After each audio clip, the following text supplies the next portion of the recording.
West Baltimore, pire ghetto d'une des villes les plus pauvres des États-Unis. Au printemps 2015, un fait divers tragique réveille les fantômes de l'Amérique.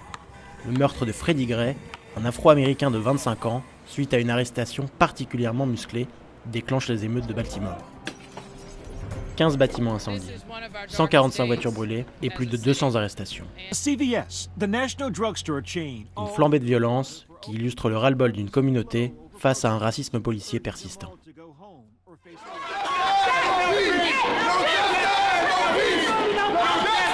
Wesley West est un pasteur de 28 ans. Dans ce quartier où 50% des habitants sont au chômage, le trafic de drogue est omniprésent. Growing up in the West Baltimore community, I was at one point in time. I lived my life. I sold drugs. I did things. I did things in the community to hurt the community. Pour ce pasteur, les contrôles aux faciès ont toujours fait partie du quotidien. I would say they stereotype men of my color. Again, before I would have engaged with that type of behavior that I spoke to you about previously, I was one who would go to school, come home, but still it seemed like, the police was, they were looking at me even to this day as a pastor. I could stand outside on the corner, they still look at me as if, hey, this is not what I belong doing. Au-delà de la police, c'est aussi le système judiciaire qui s'est durci. Dans les années 80, pour endiguer la criminalité, le Congrès instaure les minimums obligatoires. Public visé, les petits consommateurs et trafiquants de drogue. Mais ces lois sont profondément racistes. La peine encourue pour la possession de 500 grammes de cocaïne ou 28 grammes de crack est la même, 5 ans ferme. Une même drogue, sous 2 formes, consommée par 2 publics distincts. Au blanc la cocaïne, au noir le crack. Alors qu'ils représentent 12% de la population américaine, les Noirs constituent 41% des prisonniers aux États-Unis. Pour le révérend West, en plus d'être raciste, c'est le profit qui motive cette politique répressive. It become crazy. Why? Because now they're reaching quotas. They have to reach quotas because, again, wardens are here.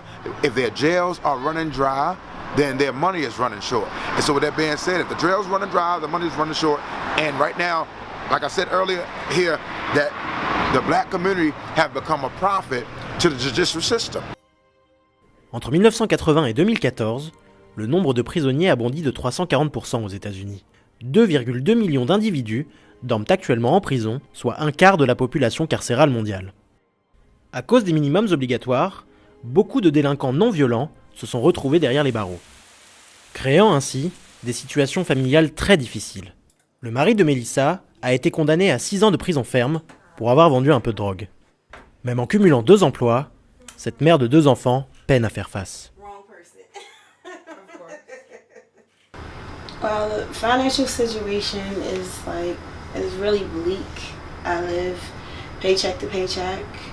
I have to decide what bills are going to get paid, or if I'm going to take away from this bill and just pay part of it just to keep my services going and buy food, or, sometimes the kids need clothes. Et malgré la libération de son mari, prévue l'an prochain, Melissa n'est pas très optimiste pour l'avenir. The thing is, they tell you these programs are here. They tell you these jobs hire ex-offenders. They give you all this hope, but it's not true. And it's when you go, you meet a dead end. À l'autre bout de la ville, Darrell Lewis est en réinsertion. Victime des minimums obligatoires, il a passé 20 ans en cellule pour trafic et consommation d'héroïne. À 49 ans, la drogue, c'est pour lui de l'histoire ancienne. I'm working now. I've never held a job in my life, a real job. And up until I came home this time. And I wouldn't trade this for nothing in the world, man. 30 ans après leur mise en place, les minimums obligatoires n'ont rien changé au fonctionnement de ces quartiers délaissés. You get caught up in the cycle, man, the allure of the money, the lifestyle. The lifestyle is actually more addictive than the drug itself.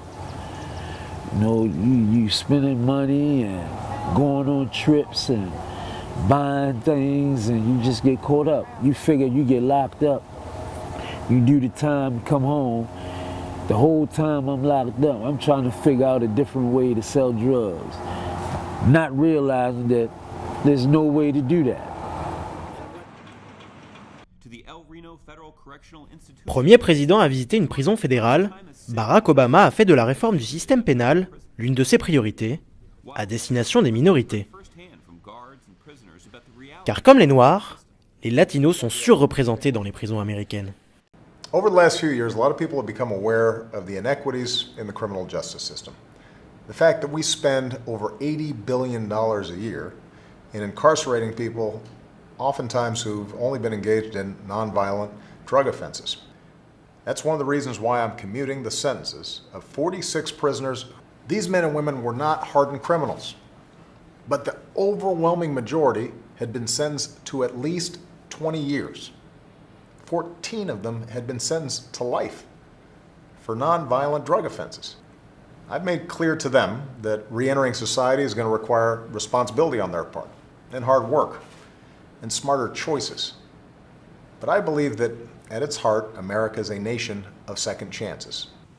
Cette seconde chance, Barack Obama l'a accordée à Ismael Rosa en mars dernier.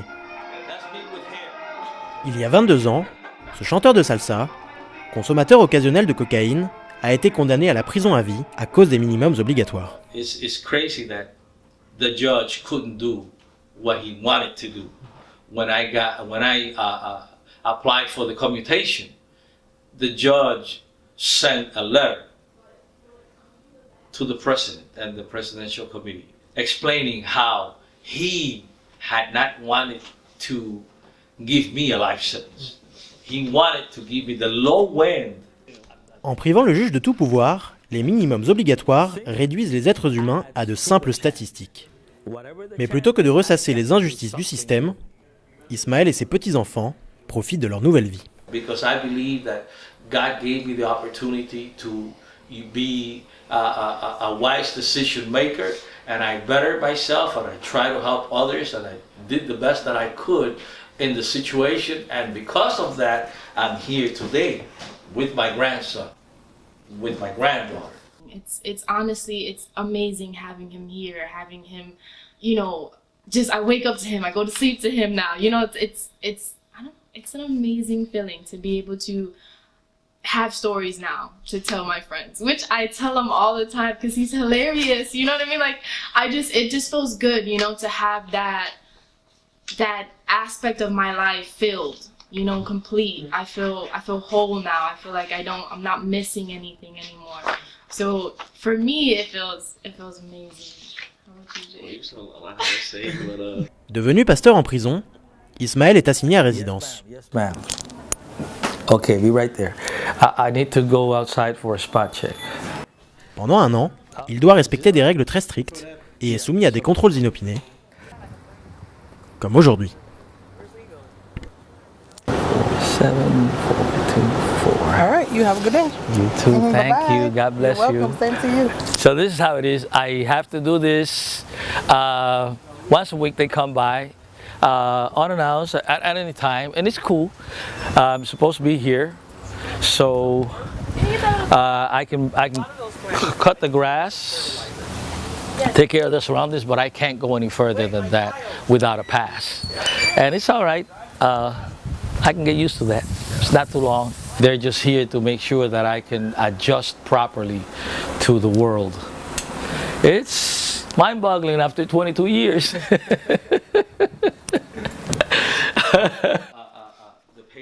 Et c'est pleinement conscient de cette difficulté que le président Obama l'a mise en garde personnellement. This is a personal letter that he decided to write to me. It says, Dear Ismael, I wanted to personally inform you that I am granting you your application for commutation. I believe in your ability to prove the doubters wrong and change your life for the better. So good luck and Godspeed. Sincerely, Barack Obama. I think that I am humbled by his words. I am humbled by my family. I'm humbled that I am at last free. Les 844 grâces prononcées par Obama s'accompagnent d'autres mesures. Priorité désormais à la réinsertion, à la fin du régime d'isolement et à une meilleure formation des policiers. Dans une Amérique profondément divisée, la réforme du système pénal est l'un des seuls points de concorde entre républicains et démocrates. Un espoir pour des millions de familles et de communautés de retrouver une vie normale.